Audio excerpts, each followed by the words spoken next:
I think you want to, Aashay, you just want to check about the time also, whether 8 is a hard stop or... Yeah, already spoke. Dr. Hiranandani is good for 10 minutes more. So we'll get started now. Hi, good evening, everybody. Thank you so much for joining the special Carnegie Mellon Mumbai interview with none other than Dr. Hiranandani, who is the founder and MD of the Hiranandani Group. My name is Aashay Doshi. I'm a 2019 MBA graduate from Carnegie Mellon. I run an agriculture startup, and I'll be running today's interview along with Akash Agarwal, who will run the Q&A session. Akash is also a CMU alum and works in the real estate space, so he can definitely add more context and color to our discussion. Before we start, I'll invite Rekha Koita, who leads the CMU Mumbai chapter, to say a few words of welcome for Dr. Hiranandani as well as our audience today. Rekha? Yeah, thank you. Thank you, Aashay. And first of all, thank you, Dr. Hiranandani, for accepting our invitation. And as Aashay told you, we've got an amazing response. And I think people are really eager to come and listen to you. I don't think I need to introduce you. You need no introduction to anyone. And we're really grateful and happy to have you here. Also, very warm welcome to our audience on behalf. I think some of you are from CMU and some are not, but a very warm welcome to all of you, to come and join us here for this event. And Aashay, I'd like to just hand it over to you. Thanks so much, Rekha. And today's interview is extremely interesting given where we are after the COVID pandemic. Real estate is one of the critical industries of our economy. It is the second largest employer in India after agriculture, contributes 13% of GDP. And what I found most fascinating was has 250 ancillary industries downstream that are dependent on it. So it is extremely critical for our infrastructure and economy. And who better to explain the state of real estate today as well as the future outlook than Dr. Hiranandani, who's been a pioneer in this field. Starting in the 70s, they pioneered Mumbai and Powai skyline with the Hiranandani Gardens. And then Dr. Hiranandani is also chairman of Hiranandani Communities of the Nidar Group, and is also leading as a national vice chairman of Naredco. In addition to that, he is also very philanthropically involved and socially involved with educational institutes, healthcare, hospitals, and more. And I think today's discussion is going to be extremely vibrant on the future of the real estate industry in Mumbai, as well as India, and the innovations as a part of it. So Dr. Hiranandani, a very warm welcome to you. Thanks so much for joining. A few words of welcome. Please say a few words of welcome for our audience before we get started. First of all, thank you very much, Akshay. Can you hear me? Is it clear? Yes. Okay, thanks. Thanks, Akshay, for inviting me for this very illustrious group of listeners today who is spending time with me. It's going to be a pleasure of mine too to share some idea of what real estate is all about. It's such a pleasure to do so. I have only 47 years of experience in that line. So I hope I am able to do it and don't sound too dated. But I'm happy to share whatever I can with you very frankly and honestly. Ashish, it's a pleasure to be with you too, and look forward to your question and answers too. Thank you, Rekha, for this introduction, and looking forward to and all the other friends who are on the line and those who have not met, hello, new friends. So it's looking forward to the interaction for this evening. And actually more so, I'm very, very keen on the question answers also after this introduction, because it's, lots of people are always interested in real estate. Ultimately a home is so important to each and every one of them. And many of them are future. And one experience I've realized that anyone who has ever bought a house becomes so much experienced about real estate that he actually knows so much about real estate that it's unbelievable. So, because the experience to go through to buy real estate is so horrendous in India as compared to any other place in the world that I think you get, so anyone who has bought a house or sold a house, no, but more bought a house, has actually learned so much about real estate that it's not funny. But having said that, it's good to share whatever I have today with you. Awesome. We look forward to learning way more in this session. And you made a perfect segue for the format. So just for our audience, the format is going to be I'll interview Dr. Hiranandani for 40 minutes or 45 minutes, after which we'll go into the interactive Q&A session. So please put your questions in the chat box that has been enabled below, and then Akash will pick and choose the questions, and we'll have a vibrant discussion. So we can jump right in to this interview. So before we delve into real estate and the future, it's really important to understand the background and inspiration. So Dr. Hiranandani, you come from a family of professionals, an ENT surgeon, renowned Padma Bhushan ENT surgeon, and a family of professionals. So what drove you, first of all, to business, and second of all, to the construction business, which is usually extremely hard and has very high barriers to entry? So what made you make that bold decision? So the first thing was the fact that I found that my father being a doctor and my elder being a doctor really needed to do a lot of hard work in order to really run their professions. And I was not cut out for that hard work. So the second choice was either doing arts or commerce. And I was not good at arts at all. So I chose commerce by default. And then, of course, I did my BCom, and I was persuaded by my father and friend of my father, Mr. Nani Palkhiwala, that I must also do my chartered accountant, because I stood second in the University of Mumbai in BCom. So I was kind of persuaded by both of them that before you get into business, which is what I had suggested.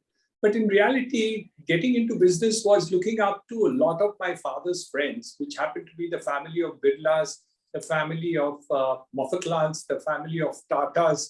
So all of them happened to be my father's patients as a medical. And my God, big people, nice, and the whole thing was looking very flashy, not realizing that the entrepreneurial side of life is also equally challenging, if not anything else. Anyway, so I was always committed that I would do and get into entrepreneurship.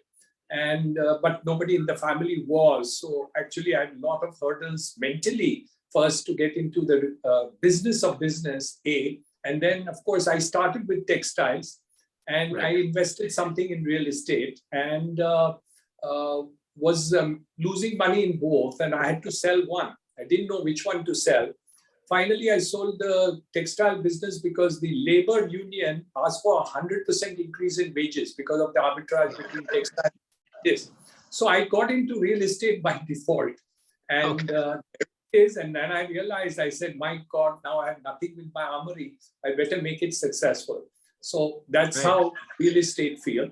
But you're right, Akshay, that the real estate field was actually a Lala kind of business and was not really institutionalized. There were very, very few professionals, almost none, in the field of real estate. And the Dawoods of the world, the Haji Mastan, the Yusuf Patels were the kind of people who were in real estate too. And of course, it became more difficult. But over a period of time, by actually making a commitment to the real estate business, and many good other associates who also worked equally hard in Mumbai, the Makers family, the Raija family, the Lokhandwala family, in Delhi, the KP Singh and the rest of the family. I think all of them and a few people really made the thing stand out. And all of us contributed to make it into corporatized. And then, of course, the corporates jumped in when they found that this is a lucrative business. And so I think now, of course, it's industry par excellence, where people are wanting to join the industry and business, and you get good professionals willing to join the business. At that time, a good professional would actually, shy away from actually joining a builder as such. But today, it's quite the contrary. You do get lots of good professionals who are willing to join this space. So that's the background of the history of real estate in a sense. But over a period of time, that has definitely changed. And today, it's fairly well institutionalized, very well funded. In those days, the home loan market was not there, non-existent. There was a lot of black money issues in terms of buying a flat. All that has fortunately disappeared. And a lot of change has taken place, which actually has helped to become what you mentioned just now, Akshay, to be the second largest employer in India or anywhere in the world, actually, after agriculture in India. So I think all in all, we've seen a positive climb into this sector, and it's just going upwards. Absolutely. And, I have a lot of respect, for someone like you and anyone really who ran business in the 70s and 80s. As you mentioned, it was wrought with the underworld and, you have to deal with so much. And I always wonder that, you had to deal with land, labor, capital, as well as politics, whereas the, software startups of today don't always need to do that. So do you think, before we jump into the real estate space, dedicatedly, do you think that rigor, your chartered accountancy rigor, being in the Indian system, helped you to do that? Because I don't see, I studied at Carnegie Mellon. I know folks who've come back to India. I don't know how, if they'll be able to work the system or, be able to work on the ground like that. So do you attribute your success to that? No, I think the first part of your question, which is actually what happens is, as far as land is, if you invest into property and business, you're affected because you can't shift the location. So if you want to do business in Mumbai on the land, you cannot shift to Bangalore. But if you wanted to actually do IT, you can do it anywhere in the country. So you could move away from the center. So the opportunities of real estate is location centric. And hence the politicians and the bureaucrats know that, and they take full advantage of it. So we are connected with bureaucracy, politics, and the other things in an incestuous kind of way. And that is why that problem is there in the country and many other parts of the world too. But having said that, we do see a lot of change, because the investments which are now coming into various centers in India is moving into those centers where the ease of doing business has improved. So you do see that. So one is opportunity in various locations. Number two, the part of ease of doing business in various locations makes a world of a difference to draw more investments and funds and development into that area. So in both respects, I would say that, yes, you cannot do it. So while other fields like finance and this thing, you can be located anywhere, and it's fungible, and you don't have to go to the bureaucrats and the politicians to get your approvals. Real estate, unfortunately, is not like that. Sure. I think that's a nice way to look at it. And there's a good segue into the real estate industry of today. So, we've just come out of a pandemic, and, we are seeing, our growth is slowly improving post-pandemic. The housing market is up, 22% from pre-pandemic levels. Real estate demand is in housing, commercial, hospitality. So just as a broad-based view on real estate, what sectors are you most bullish on as it stands today? What city or region shows the most potential? And, how do you see this future aligning? So I'll take the second part of your question first, and choose the Mumbai region as a region which has got a huge opportunity in the next 5 to 10 years. So let's give you a few statistics, Akshay. Let's look at infrastructure for Mumbai. We have had, for the last 60 years, 190 kilometers of suburban rail, which means the Central Railway, Western Railway, and the Harbour Line together was about 190 kilometers. And we added about 15 kilometers in 16 years. Now, in the next 5 years, we will add 300 kilometers. So that's the leap leap, which is huge and tremendous. That's the Mumbai region, MMR region that we talk about, especially cities, suburbs, and of course, extended suburbs, and then the MMR region. That's one. Second, we are doing the Cross Harbour Bridge, which is connectivity to the mainland. Now that, Akshay, will add 50% of land of the city of Mumbai in vacant form will be added within 45 minutes of South Mumbai. So you cross the bridge and you will get half the land in the MMR region, which is Navi Mumbai, Panvel, up to Karjat also. So that land is fully vacant. So that's another addition. You have, of course, the coastal road, which will be also ready. And of course, the RoRo connectivity to Alibag. Now, just to give you further statistics, Akshay, we had the central government and the state government have invested in Mumbai region 30,000 crores of rupees in 60 years. I'm talking about the central and state government's investments into infrastructure in the Mumbai region. Right. In the next 5 years, they will invest 3 lakh crores. Wow. And this is not including the Mumbai-Nagpur Expressway, which is 27,000 crores, and does not include the bullet train to Ahmedabad, which is 70,000 or 60,000 crores. I'm not too sure about that figure. And plus you're going to add an airport in Navi Mumbai, which is just across the harbor.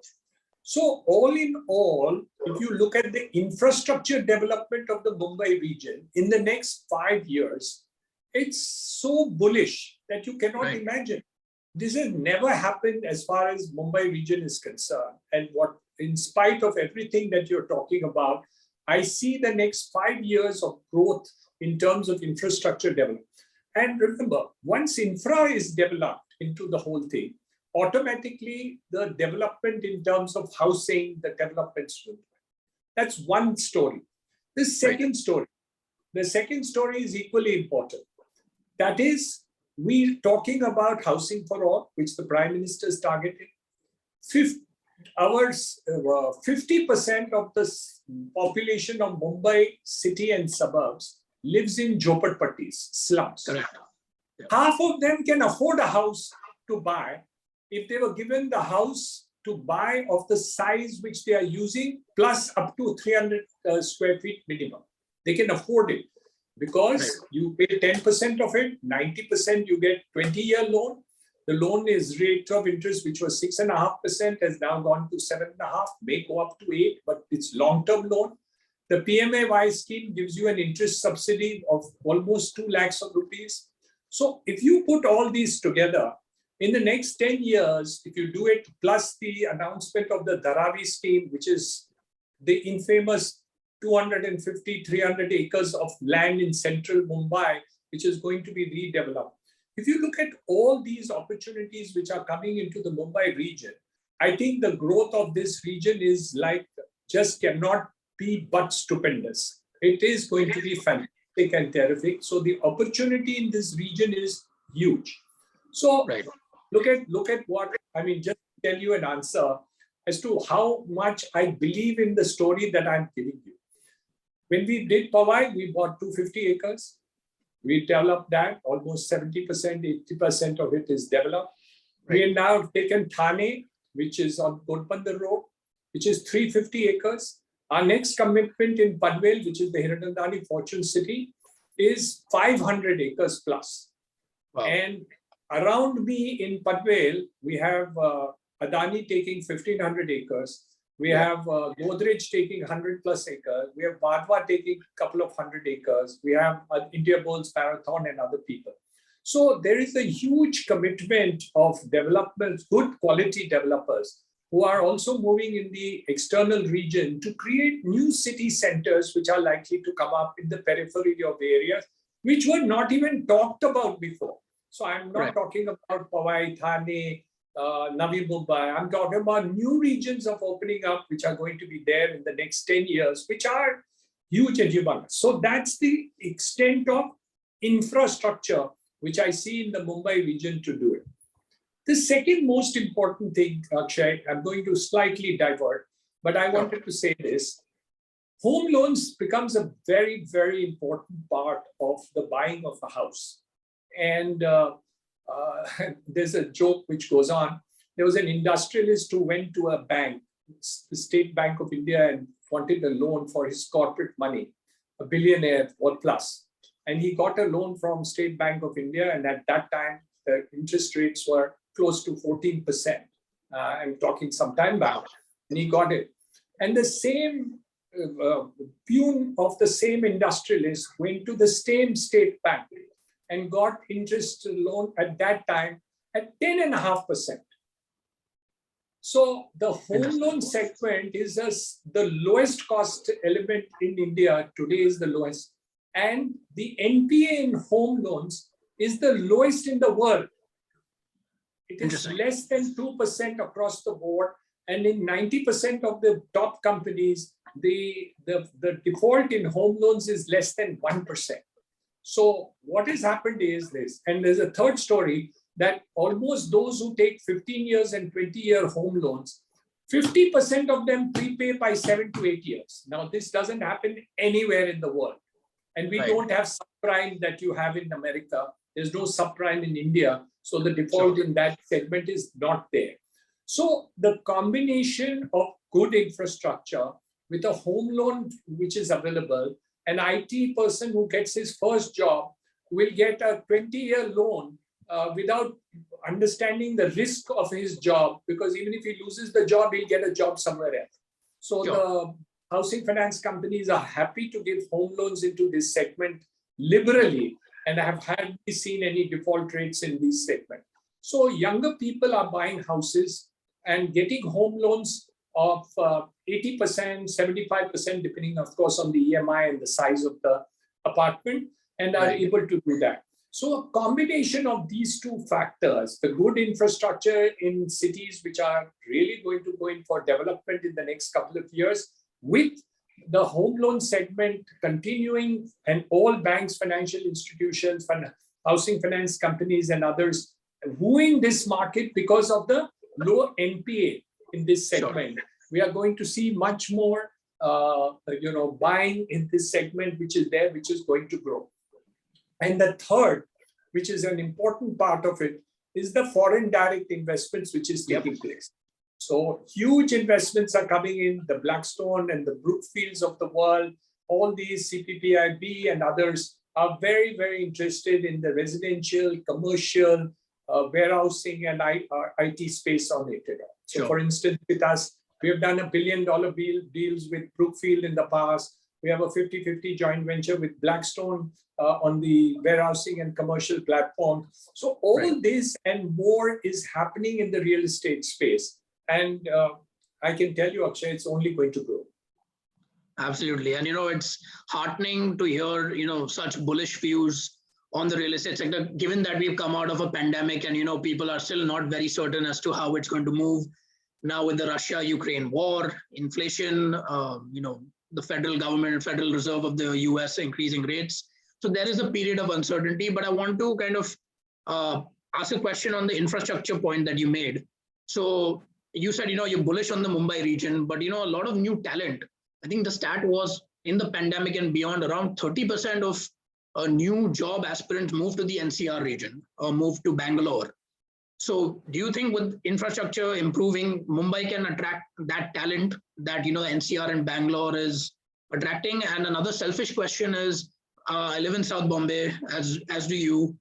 Do you see the house prices correcting in South Bombay, given now people won't have to live in South Bombay to access South Bombay if the infrastructure improves? So yes, the first question, the leadership of IT sectors and all that was lost as far as Maharashtra is concerned to Bangalore, Hyderabad and Delhi. And there was a time when Mumbai thought that they did not need the IT space because of the financial institutions here. The IT importance was not given. So the benefit of higher FSI, other things and all were not given and permitted as far as Mumbai region is concerned. And by default, the NCR region in Delhi, Bangalore and Hyderabad took the leadership role. Then the time came back when Mumbai, Maharashtra came back and realized that they had lost the race in the beginning. And then they changed the IT position. But the leadership was lost. And hence the leadership continues with the other regions in terms of IT space. But if the infrastructure development takes place to the extent to which Mumbai will become competitive again. Now, to what extent they will be able to be ahead of the competition, I'm not sure. And nobody can tell about the thing. But I can show you one thing, that the growth in Mumbai region will happen. But I cannot say that the growth will not take place in Bangalore or Hyderabad or the NCR region. those are also good potentials of growth. But try and go to Bangalore and try to travel.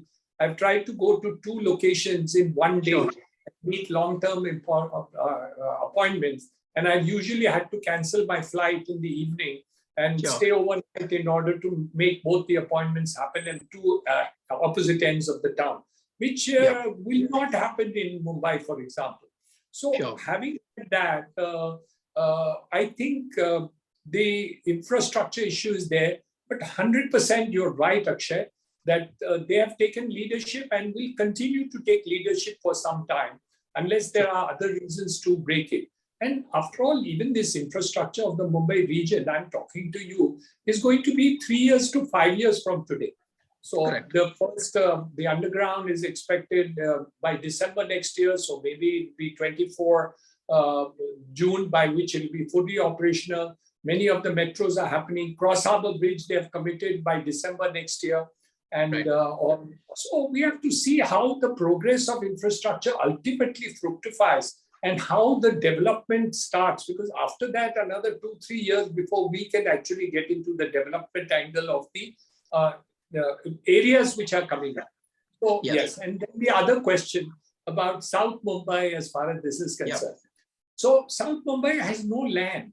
So if today you look at the situation, South Bombay sales are 0.5% of the Mumbai region, only 0.5% in terms of volume. So though the values are so high, but the volume is very low. So unless the redevelopment process is much faster, you're not going to get a sharp fall in the thing. But as more and more development does take place, yes, some rationalization of prices will definitely happen. But it cannot happen in the short run for the simple reason that the volume of material is too little in order to make that difference. But if more redevelopment takes place in the next 5 years, then yes, Akshay, it's possible that it could happen, because it's actually an overblown prices which are there. And we don't have very good common amenities which are newly created, while in the suburban and extended suburb, you see fantastic development. But you see like places like Vivaria and the other Lodha and the other ones which have come up midtown have certainly created good ambience and quality, which is there. But how many such plots are available in South Mumbai in order to make a difference? So the high prices are likely to stay, but not likely to grow further. But there could be, in some cases, when more projects come in a particular area, and there's a mismatch between the sizes of the apartments and the demand. So I think these are the 2 issues in South Mumbai, which is still a question mark to me. Sure. And I think one of the indicators of this is the rental yield, right? Because if you look at the price of the house versus the rents that people are paying, for example, even at, say, on Nepean Sea Road, the rental yield is around like 2.2 to 2.5%, which in Manhattan, for example, would be 10% or 8%. So that's where the question comes in, is it overvalued and it's just going to drop? And that's an argument, not an argument, but a discussion we have, rent versus own. So let me, Akshay, to intervene. Knight Frank has just come up with a report which came out just 4 days ago, and I was there during the release of that report.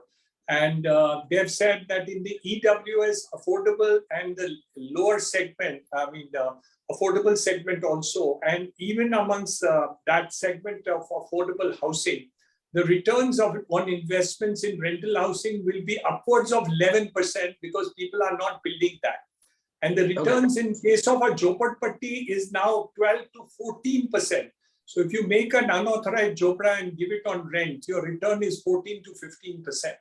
And so the EWS housing on the rental side is giving a better return. The housing in the higher segment is still, the value of the property is much higher than that. So Knight Frank's report is a must read, which will give you on the last page of the report.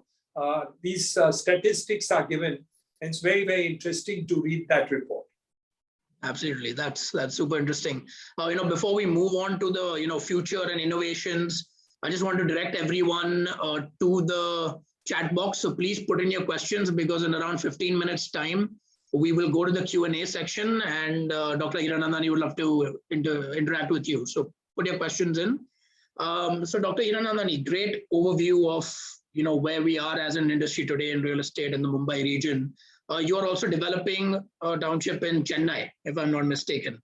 So are you also looking at Chennai, NCR, those regions in terms of expansion, and what is your rationale behind that?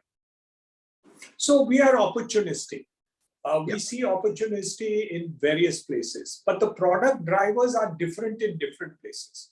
So for example, in Oregadam or in Chennai that we are working on, we have put in 118 acres into warehousing and industrial just now. Yeah. And we are doing plotting scheme over there also.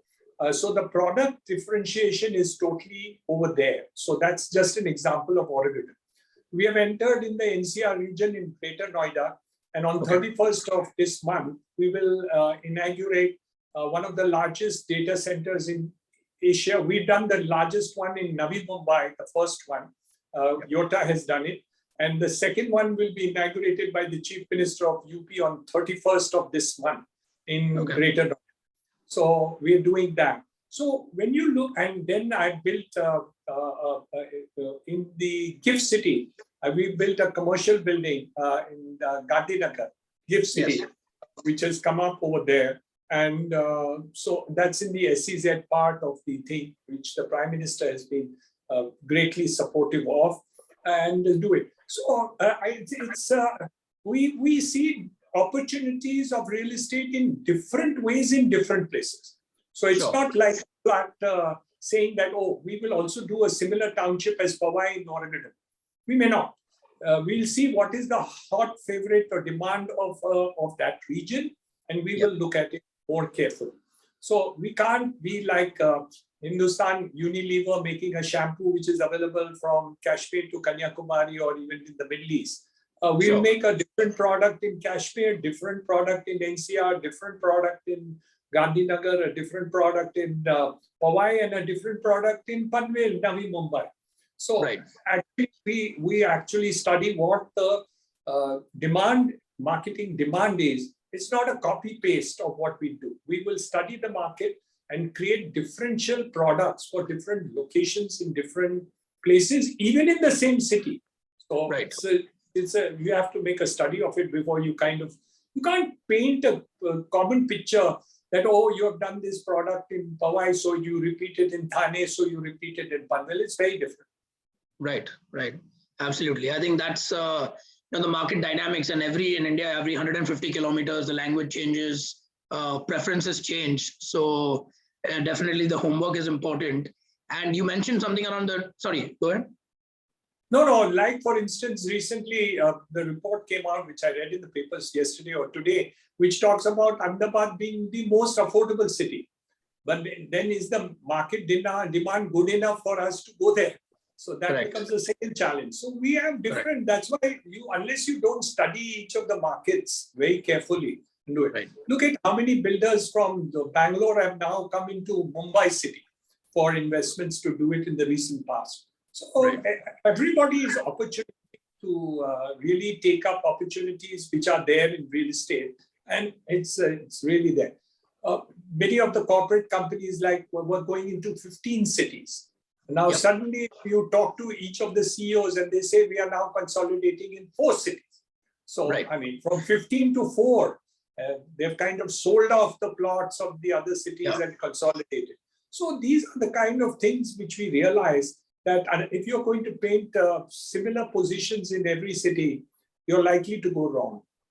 Yeah, and many of these cases, less is more. And more deeper the study and more intricate the approach, the better the results. And I think you have made a very deep statement for all builders to follow. Thank you. I'm just trying to learn. So given that this is Carnegie Mellon and we are a primarily technology school, innovation and future technologies is something that we are super interested in. What I found really intriguing was the Nidar group that you're chairing, that is into real estate, into data centers, into warehousing platforms. So could you shed some light on the innovations, or either technological innovations or model-wise innovation in this space? And what do you see that in the next, evolving over the next 5 years as we speak?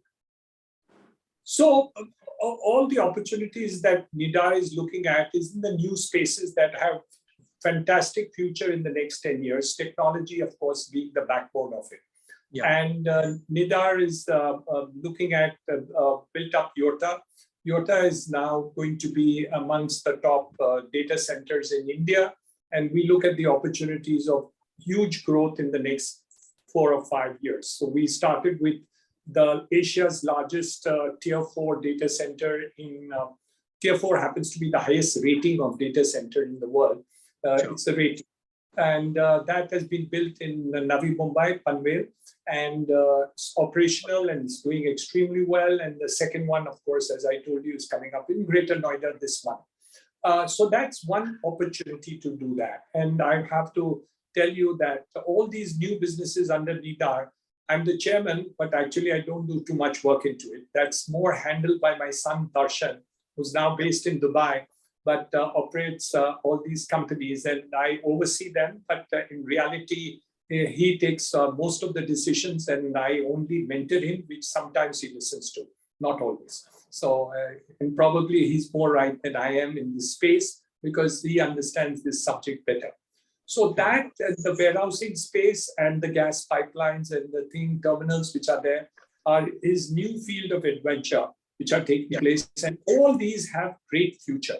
So all these are new lines added as far as I'm concerned in the Hiranandani space. And we see a great future in the technology space, in the data center space, in the commercial spaces. We are also looking at additional platform on the commercial side space also. Sure. So in 30 days, we hope to 30, 45 days, a new platform on the commercial spaces that we want to announce. So we are hoping to get into that also. So all these are new opportunities in the next couple of years, they do it.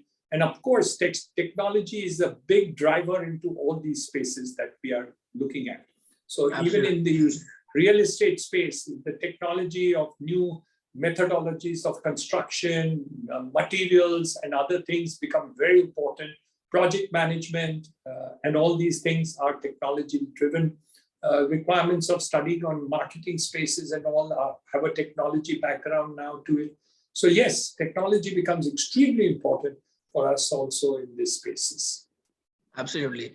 And it's lots to look forward to. And, I was just looking at the audience profile, and a lot of hoteliers and hospitality barons are attending.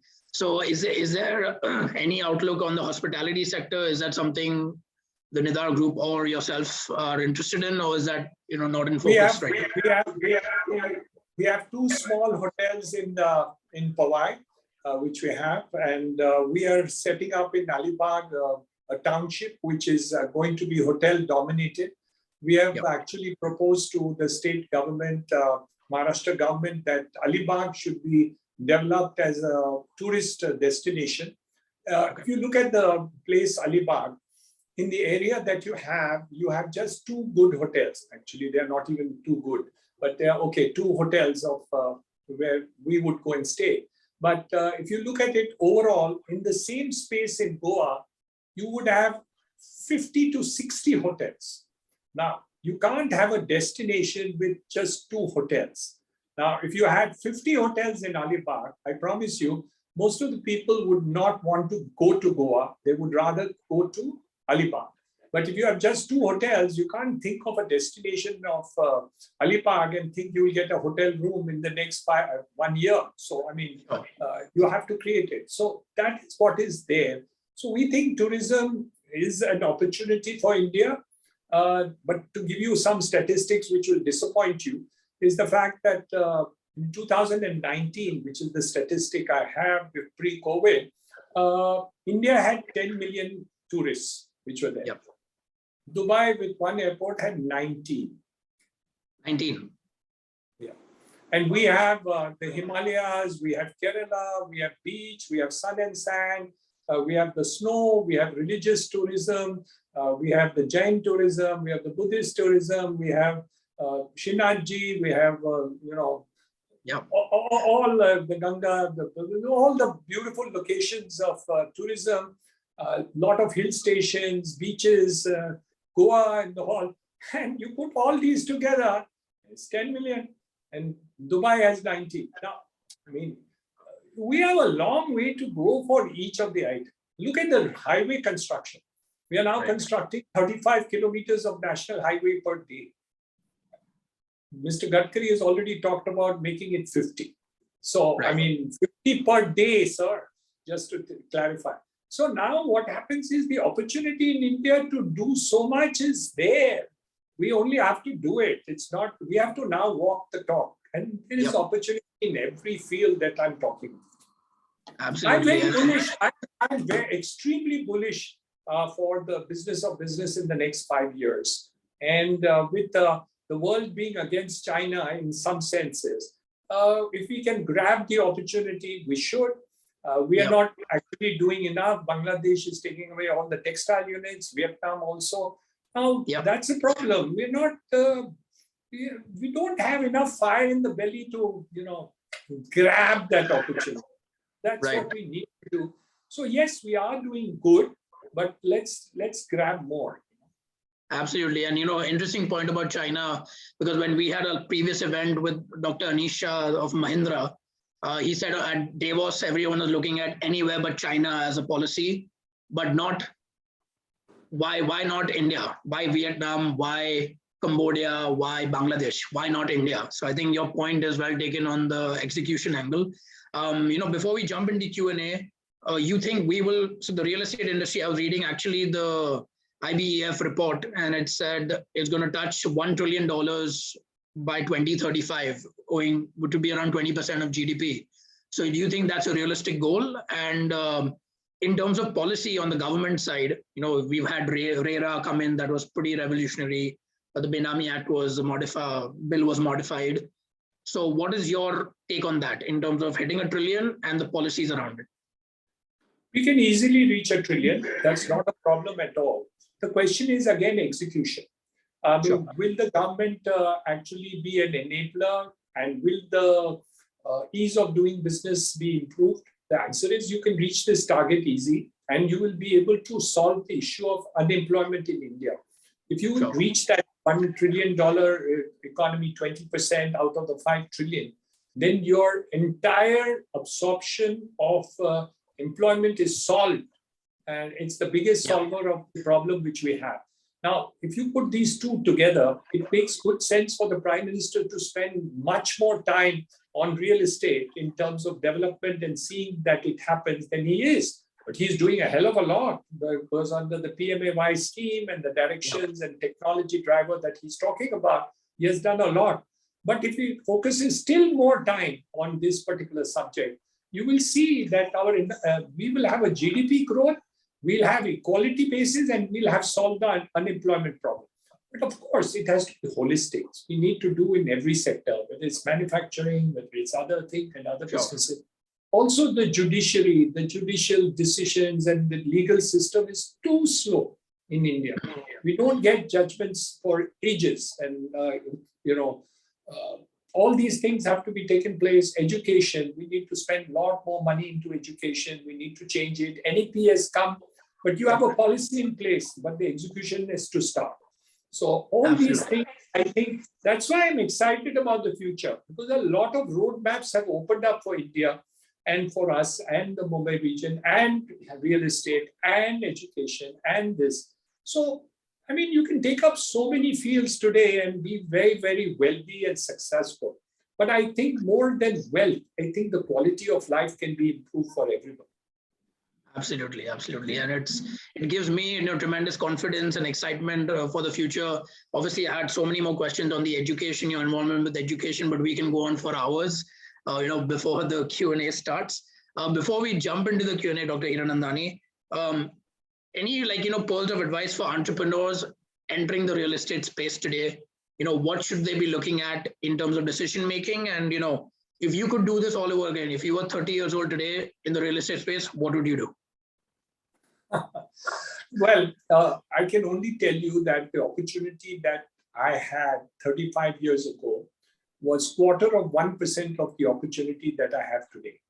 So if I could make it to where I am today with 1/4% of the opportunity of 35, 40 years ago, then anybody can actually make it much, much bigger than me, because the opportunity in the next 5 to 10 years is so much bigger. And so the whole encompass. But you got to have a purpose in life. Most of the people, Akshay, talk about making money as a purpose. Yes, of course, I also make money and make a lot of money. But the problem is not that my objective is not to only make money. You come to my project, you will see the quality of the buildings. I've sold 6,000, 7,000 apartments in Powai. I have a reputation that not a single one of them leaks, even those ones which I made 35 years ago. We do sewage recycling of 4 million liters per day over there. We made concrete roads 25, 27 years ago, first time in a private layer. So, you have to have a purpose which is bigger. When we made the layout, we built up a school which is now rated as one of the best schools in Mumbai, or at least in the suburbs. And we built a hospital which is amongst the 4 best hospitals or 5 best hospitals in Mumbai. So when you get into a business, whether it's real estate or any other business, and if you're getting into real estate, certainly, you can create a quality of life which will leave you back in memory.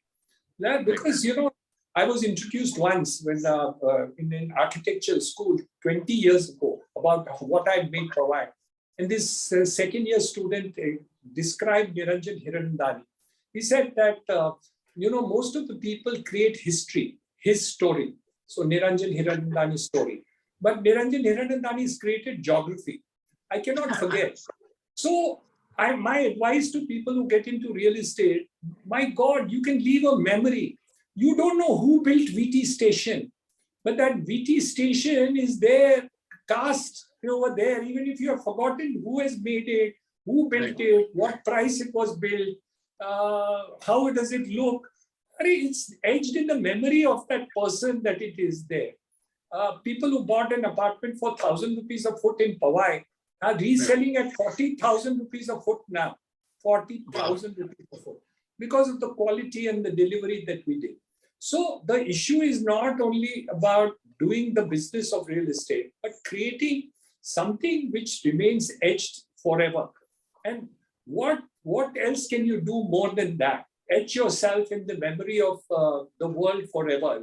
For the next 100 years, people will look at your product and say, oh, this is Hiranandani product. They may not know who Niranjan Hiranandani is or whatever it is, but at least they will know the product. So I think my advice to people is that you really need to have a purpose bigger than yourself. And the money will anyway be made, whatever business you do. Awesome. That's very, very profound, not only creating history, but also geography and your purpose over profits. I love it. I will put that in my notes. So Dr. Hiranandani, I love this conversation and Q&A. Now to the more rapid fire, exciting part of the audience Q&A. So Akash, can you turn on your camera, unmute yourself, and then we can tell me, who to unmute, and we can keep shooting the questions. Yeah, sure. Niranjan, it's always a pleasure to hear you, and not for a second, I believe I could take my, attention off. Every bit of you I could personally relate, as well as professionally being in the same industry. So not wasting much time further, Saurabh has an interesting question in continuation to what Sir recently just last mentioned. So let's begin with his question. You can ask Saurabh. Sure. Saurabh, you're unmuted. Please ask your question. Yeah, good evening, and it's a very, very insightful session. Thank you for organizing this. So, sir, my question to you was this, that, basically, should real estate companies be listed in the first place, because generally investors want consistency and predictability of return on capital employed. But typically this sector is quite cyclical. And as you mentioned, that it's not possible to replicate what you've done in one location with another location within the same city or even in other cities. So just your thoughts on, this. Yeah, so I agree with you entirely that there is a challenge for real estate in terms of IPOing the sector. But many of the developers have in India been able to overcome this cycle by blending it with rental incomes. So if you have a mix and match of commercial rental properties which you have, which will give you a consistent returns over there over a period of time, assured rental returns, which you will get over a period of time, also merged with the opportunity of commercial sales. This is exactly what is happening as far as DLF is concerned, as far as Loda is concerned, and other companies who have been able to beat that problem there. But your question is absolutely right, that normally real estate is so cyclical and difficult to predict. You can have 3 months of no sales, and it would still be a very, very good company to invest into. But the markets don't actually like that kind of situation. They would prefer a consistency, and valuers will not do it. But you're seeing different situations where companies have been able to go through these cyclical events and still be able to get good valuations in the stock market. So exceptions prove the rule. But by and large, what you say is correct. It's more difficult to have a real estate company which does normal sales to get into the listing space and be able to survive and be able to go to this cyclical events which is there. I agree with you entirely. Sure. And globally, have you seen any company which is only in residential real estate actually doing very well for investors in terms of compounding wealth over, a few decades? Many companies are doing that. There in America, you have large number of companies which are doing that very, very successfully. In Dubai, you have companies which have done that in that space and have been successful. But my view is personally that as a principle, what you're saying is more correct. But many companies have been able to overcome this situation worldwide. In India, very few. But the numbers are very small. Considering the market, the number of listed companies are negligible. I think the total value of listed companies would be less than 0.25% of the total value of the business, or maybe even lower than that. So if more companies got listed, then probably they would be effective in terms of the listed space. But sure. No, it's difficult. Sure. And just my second and last question, if I may, that yes, with basically a lot of foreign players coming into India, that for companies which are primarily capital providers, like the Blackstones and Brookfields, how easy or difficult would it be for them to do real estate development on residential side on their own in India without any kind of partners? So there are hardly any of the companies, very few companies who are actually going into the residential space for development, and certainly not the Brookfields and the Blackstones of it. They go more into the assured spaces rather than anything else. But again, some of these companies are also looking at the other space, but very few projects are there. As compared to the total investment, they would invest maybe 2-3% in that risky space. But they would be more comfortable in the other space which they are invested into. Thank you. Thank you, Dr. Hiranandani. Thank you, Saurabh. Akash, we can move on. Thanks. Yeah. Aashay, we have an interesting question from Mr. Rahul Nanavati. Slightly technical, so please allow me to bring him on. Rahul Nanavati. Sure. Rahul, uncle, you can unmute yourself and ask the question.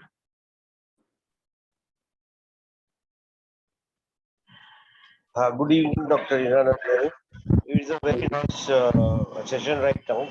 Akshay, thanks for organizing this. My question was that many people, after taking deemed conveyance, would like to go for cluster redevelopment or joint redevelopment. So, number one is it possible that they can go for cluster redevelopment after taking the deemed conveyance, but not having their names in the respective property cards? No, you could go into the thing without it, but I think the government is not very keen to do that. So you would have to go through the process of getting the name put on the property card. If you really want to take the benefit of the cluster development. But if the issue is that you would need the sign-off or power of attorney of the person whose name is there. So if you've already bought their right title interest and you have the power of attorney, irrevocable registered power of attorney to the whole thing, I think permission could be granted, but I think it's possible that they may not give you the permission. It would be up to the authorities really to take a view on this whole thing.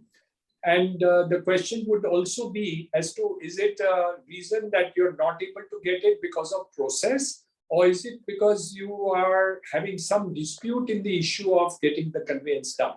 So I think the challenge is more about your undisputed right rather than the actual transfer. So the transfer could be still, looked at by the authorities. But if you have got a disputed right or you are not able to get it because the transferor is not willing to do it or cooperate with you, then of course there is no chance of getting it. Thanks so much. And thank you, Rahul Uncle, for the question. Akash, Sure. over to the next. So, sir, I'm going to slightly be selfish and ask a quick question. Use a privileged position of conducting the FNAQ. So a question from my side. With the changing landscape of the city due to the infrastructure and the pro-development policy of the government, do you think it's time come, or probably in near future, to do away with the TDR policy in Mumbai city itself? Because that adds a lot of pressure on the existing infrastructure. I like you smiling, sir, on this. You know why I'm smiling? I'm the creator of the TDR concept in Maharashtra, or one of the persons who created it. Sir, I can't think of a concept in real estate where you've not been a creator. I believe a decade ago, one of forums spoke about reached with me, and so. No, the idea was that, number one, the development plan of the greater city of Mumbai was a total failure in 1991 earlier, when this issue of TDR was not there and the government could not acquire these properties which were required for the development of Mumbai.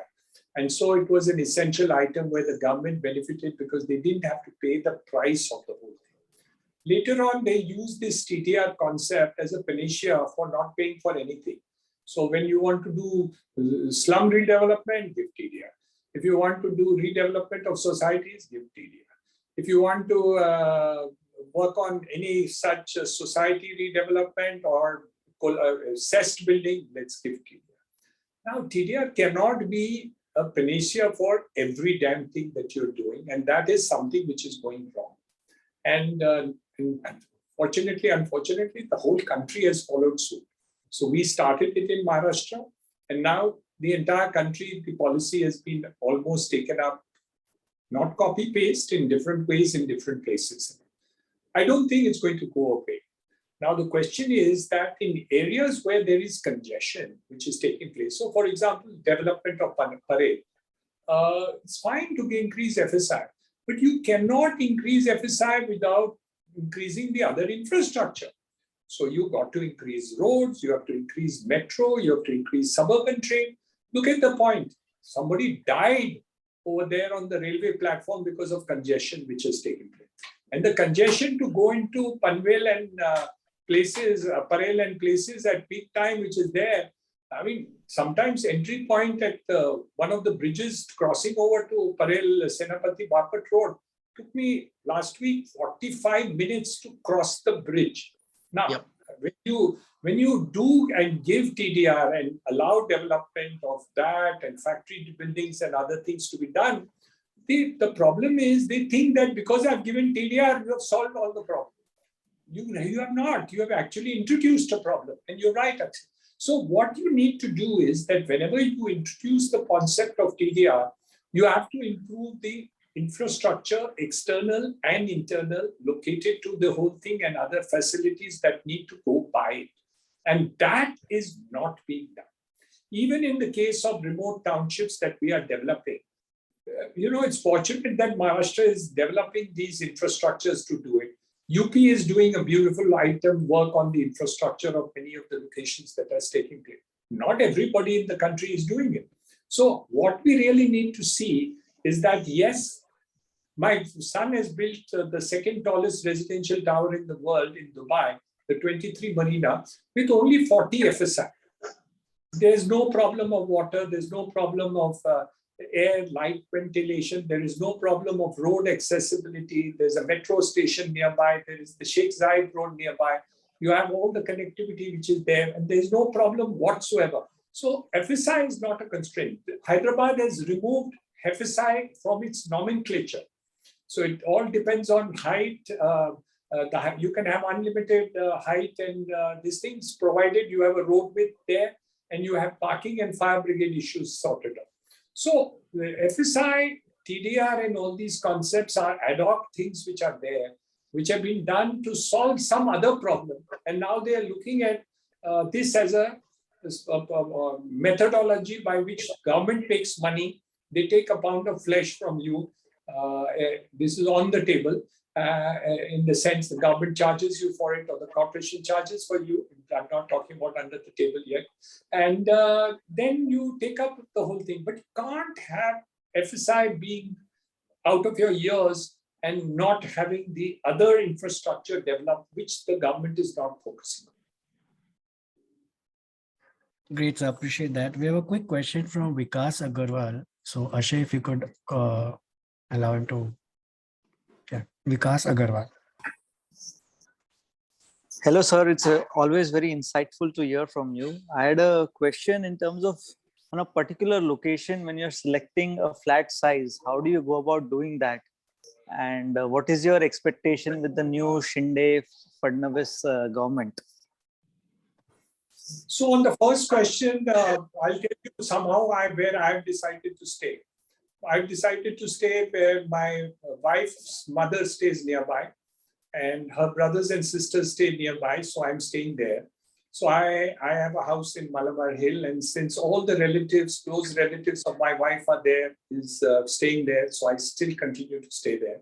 I have a huge house in Powai, a penthouse of a building with a 4-story penthouse, which is with a swimming pool on the terrace, but I don't stay there because my wife wants to stay here. So choosing a house is, first you have to choose a right wife to do it. And secondly, it depends on your place of work. It depends on your pocket and budget. It depends on the new opportunities that are there. And for an equal price, what are the other opportunities and locations that are really there? House is extremely personal, and no two persons would like a house. Two brothers don't stay in the same area for the simple reason that their spouses don't want to be next to each other, or they may want to be in different locations and stuff like that. So decisions on these matters are really not done. The next generation, new generation, don't even want to buy a house. They say we want to stay on a rented house, and we want to stay in a bigger house because my ROI is, I get better ROI if I don't invest. It's a wrong decision, but anyway, it's good for the young people. They've decided that. And it's good because we get better rentals. So we have a lot of people who take flats on rent. And so it's difficult to say individual decision-making in terms of buying a house. That's why houses in different locations all over the country get sold, simply because no two persons want in the same location and stuff like that. Sure. And can you imagine my wife is calling me? He said it's 8 o'clock. Kamal, I'm still on a VC. You go ahead with the yoga session. I'll take 20 minutes more to be. Okay. So that was my only wife. So it's yoga and dance, not just dance. It's also yoga. It's good. And just to quickly add on to that, Dr. Hiranandani, when you said young people don't want to buy, they want to rent, how much of that is a percentage of wealth kind of like question? So if you have, say, 5 crores or 10 crores, do you want to park that money in, say, in real estate versus investing that money in the market where it's compounding in front of you and is liquid? How much of that is that decision? So I recommend a person to buy a house irrespective of the fact that they want to stay in a rented house or not. So you must buy a house and take it, even if it's a small house, because the kind of long-term in India, there is no pensionable situation, there is no long-term benefits, and 90% of the people must buy a house. The top 10% have a choice not to buy because they have adequate wealth even in their retirement age. But I would, any person in his senses should buy a house, even if it's a small one. The tax benefits are available, which is very good when you are earning income. There is a leverage which is available to you, which is unbelievable. The interest rates are extremely low as compared to any other borrowing that you do. So I always recommend people that you should buy a house, even if it's a smaller house which you may never stay in ultimately. But investment into a house in the long term is definitely better. The return may be lower, 2 or 3% or whatever it is in terms of rental. But over a period of time, capital appreciation is bound to be there. Last 5 years, it was not adequate. In the last 1 year, it's now making up. So over a period of time, the returns are going to be high and certainly going to be higher than the interest rates, the appreciation. So that is definitely beneficial to 90% of the population. I would recommend to do it. There may be 10%, 5% of the people who can get away with not investing into house. Otherwise, what can you imagine when you're retired or you've finished all your income level part? Unless you don't have adequate savings, the quality of life just deteriorates if you have not got a house. Sure. Yeah, that's a great point. Thanks for that. Akash, who are we having on next? So just to add further to your answer, your reply to your thoughts on the last question is concepts like innovative financing, like reverse mortgage is somewhere contributing to asset ownership in going forward future. Yeah. So there are lots of innovative ideas which have come up. You have the real estate investment trusts that are taking place, which are really working very, very well in the commercial space over a period of time. Investments into that is a very secure and long-term investments which are taking place in the real estate space. So that is something which is really big and thing. So we see that in a very, very big way. So between buying residential space, investing into REITs and other areas, investing into IPOs or companies which are doing real estate business, there are some good companies which have done extremely well and will continue to do so in the next couple of years, that the opportunity is there. I think there is huge opportunity into these spaces that you're looking at. And there's retail, there is commercial, lots and lots of spaces which are there, and opportunity which I think is huge. Right. So I would just like to have how we doing on time and how many questions can we take, because we got a lot of them coming up. So I just want to be another sure. 8 minutes, another 8 minutes, 8:15. So Akash, we'll do a couple of questions and we can just do the closing remarks after that. So let's do Sure. 2 or 3 good questions and then we'll close. So we have one question from Mr. Monish Shah. So you can, Monish Shah. Go ahead, Bonish. Hello. Hi, doctor. Thank you so much for spending time and enlightening us about the real estate space. You mentioned that you have existing, JVs and partnerships with Blackstones and the Brookfields of the world. Where do you think the opportunity lies for like other global real estate players to enter the Indian real estate space? I ask because I work for one of these global players in the US. And do you think it will continue to be concentrated in few hands, like the Blackstones of the world, or will there be multiple players entering in the next 10 years? I think India is a great opportunity, but companies and institutions and financial institutions and they have to make a choice in the board. Many of the boards don't want to enter into India. Those who have come to India and seen it and seen the opportunity over here love India. And but the point is, how do you get them interested into the Indian context? Because the entry point level is so difficult that they find it difficult to enter. But having entered and enjoyed the fruits of the business and all, India is a great country to really do. But there is an entry point difficulty, number one. Number two, you have to associate with local players in the initial stages, at least before you have adequate experience of the space where you can take bold decisions unilaterally by yourself. So most of these companies, if you see, or all the companies which you see in this space, have partnered directly, indirectly with people, Later on, they got confidence to even buy off spaces, but many of them have bought off spaces which were developed fully. So even that entry point has been non-risk, mitigated the risk. So yes, the opportunity is there, but I don't know how to get all of them interested into India.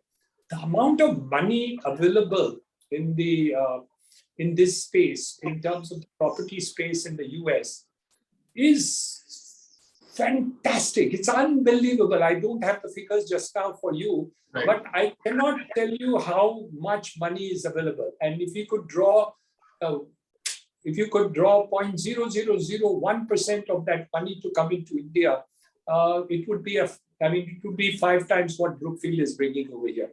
So I'm just saying that yes, the opportunity in India is there. There are challenges in the Indian field. You need the right people to lead the space and the right people to associate with. And I think that is what has worked for all the players who have been successful to there. In fact, even the PE funds, which are Indian local mutual funds on real estate, they tie up with only 10, 12 good players. They're not putting money with everybody. They are very choosy in terms of people and projects. I repeat the word, the people come first, the projects come second. So if you get good projects with bad people, it's horrible. If you get good people having bad projects, it's not good, but you can still survive. But if you get bad people associated with you, you cannot survive in India, at least. I don't know about the rest of the world, but India is certainly you can't. Absolutely. Great, sir. We have time for the last question now. It is Mr. Raj Saxena. One of the most common questions we often get to hear from investors, retail investors. So, Raj, you there? Raj Saxena. Yes. Yes, thank you, Akash. Dr. Hiranandani, thank you so much for sharing your insights. And I am in what you have created, Hiranandani Gardens. So thank you so much for an outstanding development. So the question was, in the next 5 years, as we are getting into relatively high inflation, do you see commercial real estate significantly or realistically outperforming residential, despite both growing? And a little more data on that specific to Mumbai would be quite useful. Thank you. Okay, Raj, now you're staying in Hiranandani Gardens, Powai. Yes. So the price is around 40,000 rupees a foot, around that price. Okay, and now will it become 80,000 in the next 3 years? No. You look at Thane, the price is around 25 or 23, 25,000 rupees a foot on an average. Will it become 46,000 in 2 years? No. Now I'm doing Panvel, where we are selling now at 8,000 rupees a foot.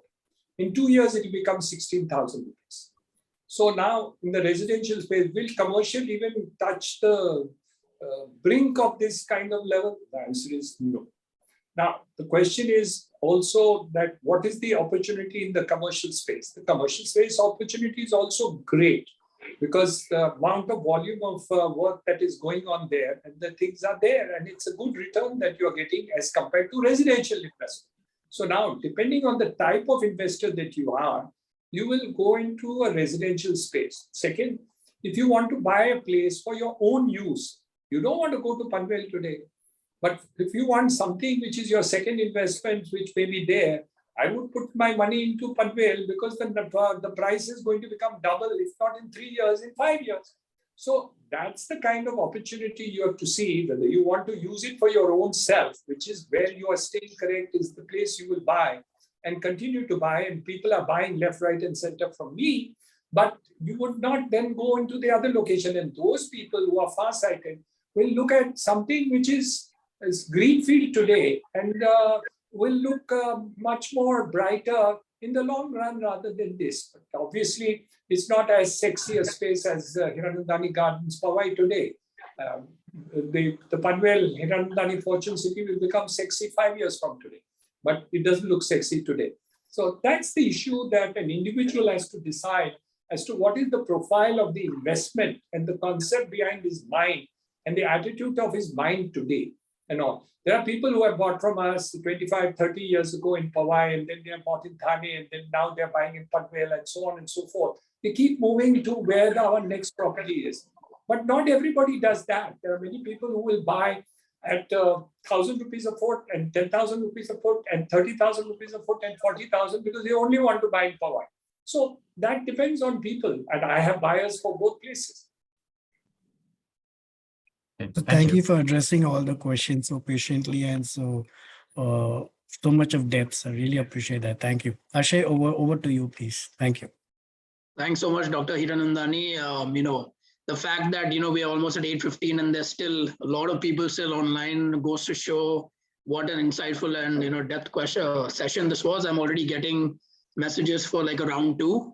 Hopefully in the future we'll have you. And I'll invite Rekha to say a few words of, conclusion and thanks, the vote of thanks. Yeah, thank you, Dr. Hiranandani. It was a very, I think everybody has said this, but at the risk of repetition, I think it was really a very, I would say, very interesting and kind of intriguing session also to know a lot of the, dynamics around the whole real estate industry. And just to share a very quick personal note that, Hiranandani Gardens at Powai has a lot of old memories because when I was at doing my undergraduate studies at IIT Bombay, that was around the time that Hiranandani came up. And it was a great source of excitement for us as students because we finally had some more, another set of places to go to. So there's a lot of old memories associated with that. But however, thank you very much for taking this time out and actually, staying some extra time with us. I think next time, Aashay, we should, invite Dr. Hiranandani in person with his wife so we can ask him, some of the other questions around and yoga too, and have a even more interesting evening. But thank you very much. And a big, big thank you to Aashay and Akash for all the effort put in, to organize this session, Aashay. And thank you so much, Akash, for your support on all the Q&A. And a very big thank you for our wonderful audience who stayed with us right till the very end on a weeknight. I mean, it's very, heartwarming for us to see that. And last but not the least, very happy Diwali to all of you from our CMU Mumbai Alumni Association. If you have some questions or something like that, ask them to send it over to you and then pass it on to me, and maybe we can answer some of them which I've not been able to do today. Absolutely. And there are a lot of questions actually. And as Rekha said, we'd love to have you in person in the near future. If that is of interest along with your wife. That'll be a nice session. And Dr. Hiranandani, thanks so much. Hope you enjoyed this session. Any final words on your part? No, I think it's very interesting to catch up with all of you and all. Surprisingly, the interest in real estate has really gone up. Actually, everywhere that I go, in terms of it, the interest on real estate is really very high. And when I tell them what the opportunity is like, it surprises most of them because they don't really know about the opportunity that is there, which is available in the space. So it's quite interesting to see how it is there. Can you imagine 50% of 20% of $5 trillion economy? And in reality, it's only 7% of today's economy that it is there, not 14%. Oh, so really? between it's 7% and 20% of a trillion, which is close to $1 trillion, is going to be such a leap that you cannot imagine.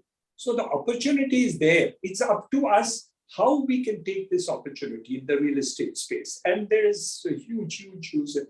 And you mentioned in the beginning about 250-60 industries which are actually dependent on the real estate, whether cement, steel, materials, and all like that. You have lots and lots of that. So there's a multiplier effect in the economy. The employment part of it is there. And I think much more to be seen in the future than in the past. So I just wish I was younger and I'd have more years of my life to really do the real estate starting from today, rather than having started 45 years ago. Absolutely. And, we are fortunate to listen to you so we can, take your advice and follow in your footsteps. And again, thanks so much. As a follow-up, I will send you the recording of the session. And what we do is also put together highlights of the key points that you made and we share it with our audience. So, they can take that back and use it in the future endeavors. So thank you so much again. Thank you, Rekha. Bye-bye and good night. Thank you. Thank you. Bye-bye. Happy Diwali. Thank you, Bye-bye. sir. Bye-bye. Happy Diwali, sir. Thank you.